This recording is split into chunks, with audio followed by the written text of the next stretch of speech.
لیکن اس کے باوجود مسلمانوں میں غربت نہ صرف یہ کہ کم نہیں ہو رہی ہے بلکہ برابر بڑھ رہی ہے. غریب مسلمانوں میں بڑھتے جا رہے ہیں. اس کی کیا وجہ ہے؟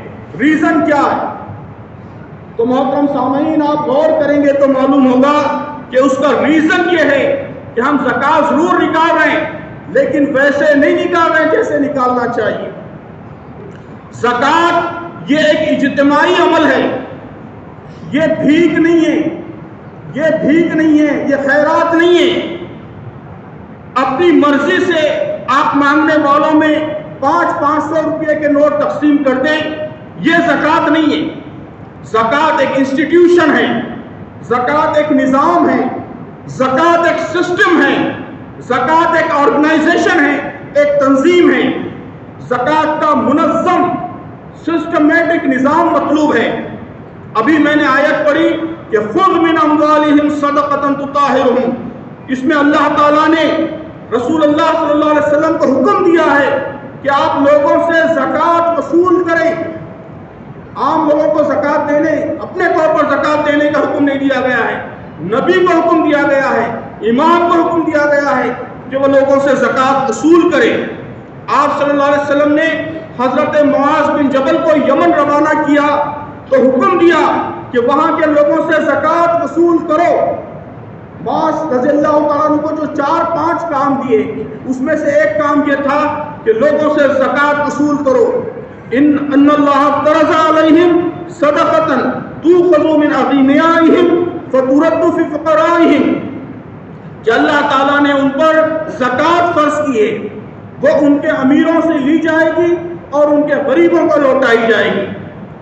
خطبے کے آغاز میں نے سورہ توبہ کی مشہور آیت پڑھی ہے جس میں اللہ تبارک و تعالیٰ نے زکوٰۃ کے اخراجات کے ایکسپینڈیچرز کے ہیڈز بتائے ہیں. کن مدات میں زکوٰۃ خرچ ہوگی؟ 8 مدات. آپ دیکھیے کہ ان میں ایک اہم مد ایڈمنسٹریٹو ایکسپینڈیچرز ہیں. انما الصدقات للفقراء والمساکین والعاملین علیہا. یہ ایڈمنسٹریٹو اخراجات ہیں. ان سب سے یہ معلوم ہوتا ہے کہ اسلام کا مطلوب یہ ہے کہ زکوٰۃ اجتماعی ہو، انسٹیٹیوشنل ہو. اسلام کی روشن تاریخ میں ہمیشہ زکوٰۃ کا نظام اجتماعی رہا ہے. لوگ کہتے ہیں کہ یہ حکومتوں کے لیے ہے. نہیں، جس طرح حکومت کے بغیر، خلیفہ اور امیر المومنین کے بغیر مسلمانوں نے نماز کا اجتماعی نظام قائم کیا ہے، جمعہ کا نظام قائم کیا ہے، مسجدوں کا نظام قائم کیا ہے، اسی طرح یہ ضروری ہے کہ زکوٰۃ کا بھی اجتماعی نظام قائم کریں. اس کے بغیر محترم سامعین زکوٰۃ کے یہ برکات، یہ فائدے، یہ ونڈرز آپ کو دیکھنے کو نہیں ملیں گے. زکوٰۃ کا یہ پاورفل نظام جو اللہ نے ہم کو دیا ہے اسے ہم نے اپنے مس مینجمنٹ سے ان ایفیکٹو، غیر مؤثر بنا کر رکھ دیا ہے. آج کروڑوں روپے تقسیم ہو رہے ہیں لیکن کیسے؟ کوئی لنگیاں اور کپڑے تقسیم کر رہا ہے، کسی کے ہاں لائن لگا کر لوگ 1000 2,000 روپے وصول کر رہے ہیں. کوئی اپنے گھروں میں کام کرنے والوں کے سالانہ بونس کا انتظام زکوٰۃ کے ذریعے کر رہا ہے. کوئی رشتہ داروں کو چند ہزار تھما دے رہا ہے.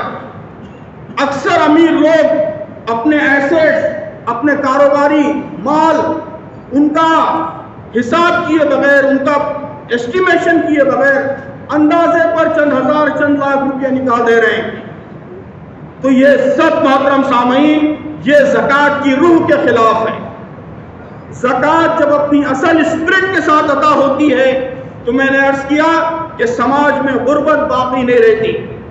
ہماری انفرادی تقسیم سے عید کے دن غریبوں کو کچھ ریلیف ضرور مل جاتی ہے لیکن ان کا مسئلہ حل نہیں ہوتا، وہ اپنے پیروں پر کھڑے نہیں ہو پاتے. یہ زکوٰۃ نہیں ہے، یہ بھیک کی تقسیم ہے. یہ طریقہ غربت ختم نہیں کرتا بلکہ بھیک کی ہمت افزائی کرتا ہے، بھکاریوں کی ہمت افزائی کرتا ہے اور اس کے نتیجے میں غربت اور بڑھتی ہے. اس طرح کی رینڈم تقسیم یہ پروفیشنل بیگرز، پیشہ ور بھکاریوں کو جنم دیتے ہیں۔ حقیقی اور جو غیرت مند مستحقین ہیں وہ آپ کے گھر پر آ کر لائن نہیں لگائیں گے۔ پروفیشنل بیکرز وہ آپ کی ساری زکوٰۃ لے اڑتے ہیں۔ ہمارے ملک میں ہر چوتھا بھکاری مسلمان ہے، اور اب تو آپ دیکھ رہے ہیں کہ غیر مسلم بھکاری بھی مسلمان لباس میں، مسلمان بھیس میں آتے ہیں کہ ان کو لگتا ہے کہ اس سے زیادہ بھیک ملے گی۔ تو ہم کو بھیک کو انکریج نہیں کرنا ہے، بلکہ اسلام کا جو نظام ہے زکوٰۃ کا، اس کو تقویت پہنچانا ہے۔ غربت کا خاتمہ یہ ایک سسٹمیٹک کام ہے، ایک فل ٹائم کام ہے۔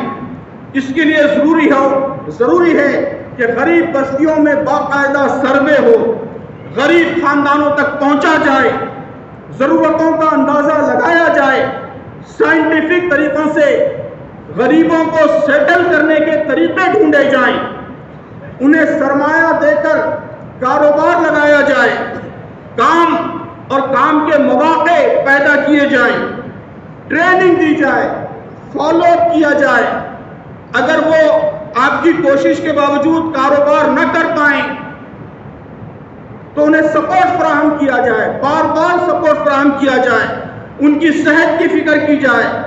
اس طرح سسٹمیٹک طریقے سے ریگولر فالو اپ کے ذریعے ہر سال کچھ خاندانوں کو غریبی کی ٹریپ سے نکالا جائے۔